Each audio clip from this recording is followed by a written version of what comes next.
Θεωρώ θετικό ότι από τη νέα κυβέρνηση για πρώτη φορά, ενώ είναι μια κυβέρνηση κοινωνικής σωτηρίας σύμφωνα με τον Πρωθυπουργό, γίνονται εξαγγελίες σε επιμέρους επίπεδα. Εγώ θεωρώ θετικό ότι από την πλευρά του Υπουργού Εσωτερικών που μας αφορά το θέμα μιλάει για αναμόρφωση του καλλικράτη. Και προτείνω ότι αυτό το θέμα να το αξιοποιήσουμε στο Δημοτικό Συμβούλιο.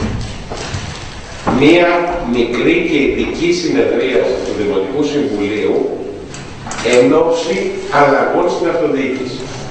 Παραδείγματος χάρη, βάζω κάποια ζητήματα προς προβληματισμό. Η υιοθέτηση της απλής αναλογικής. Κατά τη γνώμη μου θα ήταν μια εξαιρετική, στις αυτοδιοικητικές, στις δημοτικές εκλογές, λέω. Κατά τη γνώμη μου θα ήταν μια πάρα πολύ καλή περίπτωση να ίσχυε η απλή αναλογική και κατά τα πρότυπα των εκλογών στους δικηγορικούς συλλόγους, στο Δικηγορικό Σύλλογο Αθηνών συγκεκριμένα, που είναι πιο γνωστό, να εκλέγεται ο πρόεδρος στο δεύτερο γύρο, μεταξύ των δύο πρώτων συνδυασμών, να εκλέγεται ο δήμαρχος, ως σημείο προγραμματισμού. Επίσης, εγώ θέλω να πιστεύω ένα κόμμα που ως αντιπολίτευση είχε καταδικάσει όλα αυτά τα παιχνίδια που γίνονταν με τις ΚΙΝΣΕΠ, ευκαιρία στο διάλογο με την αυτοδιοίκηση να φύγουν οι ΚΙΝΣΕΠ από τη μέση, να μπορέσουν να λειτουργήσουν οι Δήμοι. Γι' αυτό τον λόγο επαναλαμβάνω, προτείνω μια ειδική και αν θέλετε και περιορισμένη χρονική διάρκεια. Αν δεν μας βγαίνει, μια μέρα που έχουμε τακτική συνεδρίαση, να κάνουμε και μια άλλη διαρκεία μια μισή ώρα για να συζητήσουμε αυτά τα ζητήματα. Πάω στα τοπικά, εντελώς στα τοπικά πλέον. Και για το ζήτημα της παραλίας, το οποίο έχω αναφέρομαι σε κάθε συνεδρίαση του Δημοτικού Συμβουλίου.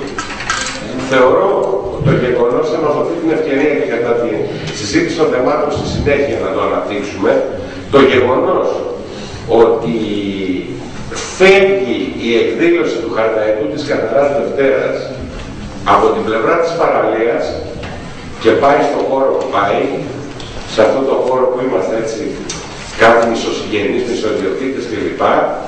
Ουσιαστικά, δεν ξέρω αν είναι επιλογή της διοίκησης, θέλω να πιστεύω ότι δεν είναι συνειδητή επιλογή της διοίκησης.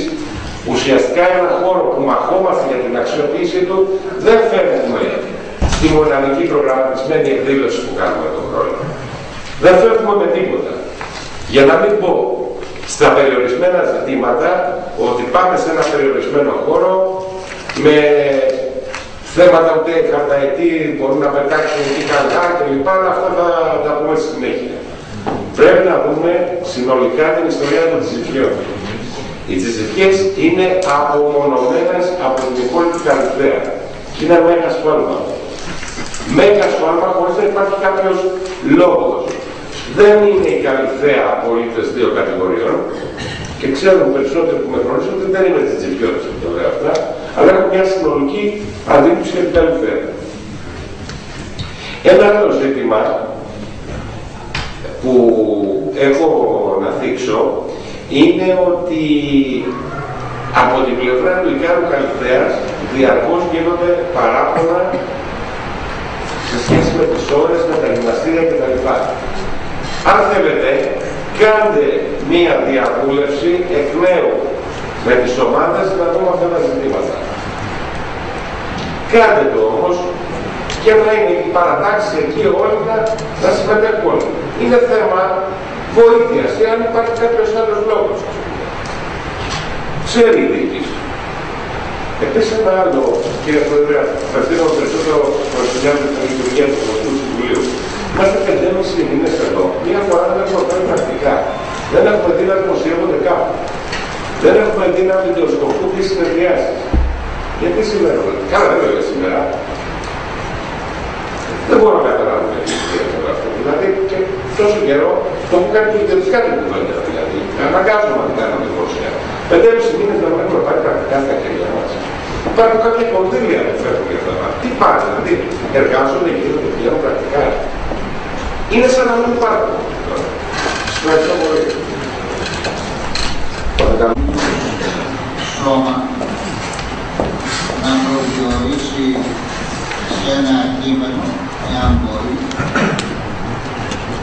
μέσα από την εμπειρία του και τη δράση του, να διαμορφώσει ένα κώδικα ζητημάτων τα οποία μπορεί να διεκδικήσει προς τοπική αυτοδιοίκηση.